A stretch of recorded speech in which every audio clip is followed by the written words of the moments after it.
Избори се ближат, избори се ближат, газови се лижат, избори се ближат, избори се ближат, избори се ближат, газови се лижат, лижат, лижат, лижат, лижат, лижат, лижат, лижат, лижат, лижат, лижат.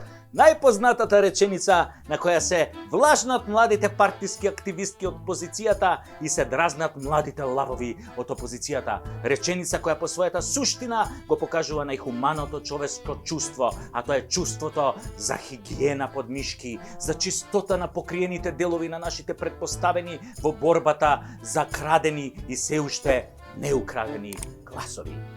Само со чистотата на нивните свингери, во кои ние сме помогнале како на партиски другари, ние можеме да очекуваме дека ќе не помази нивната света божествена рака, кога ќе дојдат на позиција и ќе го потпише нашето решение за вработување тендерот за Аванта или услугата во 4 очи. Тогаш дефинитивно и ќе го снема благогорчливиот вкус во устата кој со месеци ќе не прати заедно со чувството на гадење кое тешко го потиснуваме со желбата за напредок во партијата и потписот кој ќе ни го смени животот коренито. Како ќе знаеме дека наскоро избори се ближат и почнува сезоната кога шупаци се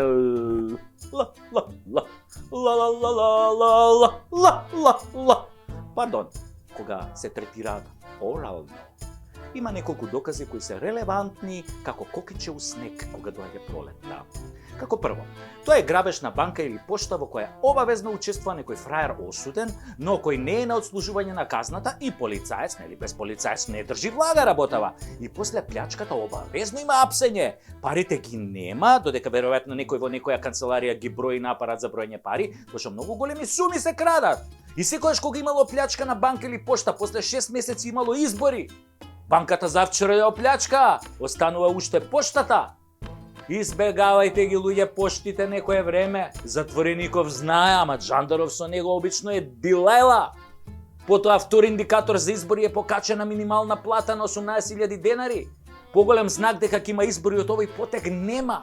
Јавниот долг е 65% од GDP-то.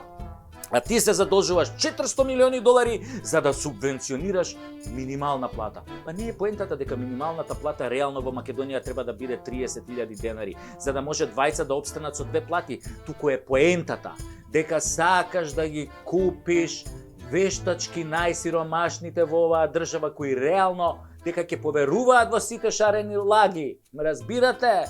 Капиши? Точно 6 месеци има до избори и постои опасност дека на минималциве ќе им изветере платата кој ја земал, нели, кој не земал, кој го отпуштиле, кој отишол во странство и ќе отидат гласовите кај опозицијата. Затоа давај избори. Третиот факт дека ќе има избори е инсистирањето на датум со Европската унија, па макар тој бил и со непристојни отстапки кон Бугарија. Колку голема заблуда во пиар смисла е тој датум за владеачката партија која е како комарџија кој нонстоп ги става парите на изброј, чекајќи го цела вечер да падне, за на крај да констатира дека му требаат минимум 5 пати да падне бројот полн за да си ги врати парите. Нашава власт мисли дека со добивање датум на преговори сите незини грижи ќе ги снема и таа од тој момент ќе биде победник на сите избори. Да им порачам дека со гол гс риби не се фаќаат, а минимум 3 датума им требаат за нерешено, а евентуално 5 датума за победа, ако нели станеме бугари. Далеку било, Боже ме прости. Може да ги искористат и бугарскиве датуми, кои веќе играат на таа карта, не е спорно, ама тоа е тоа.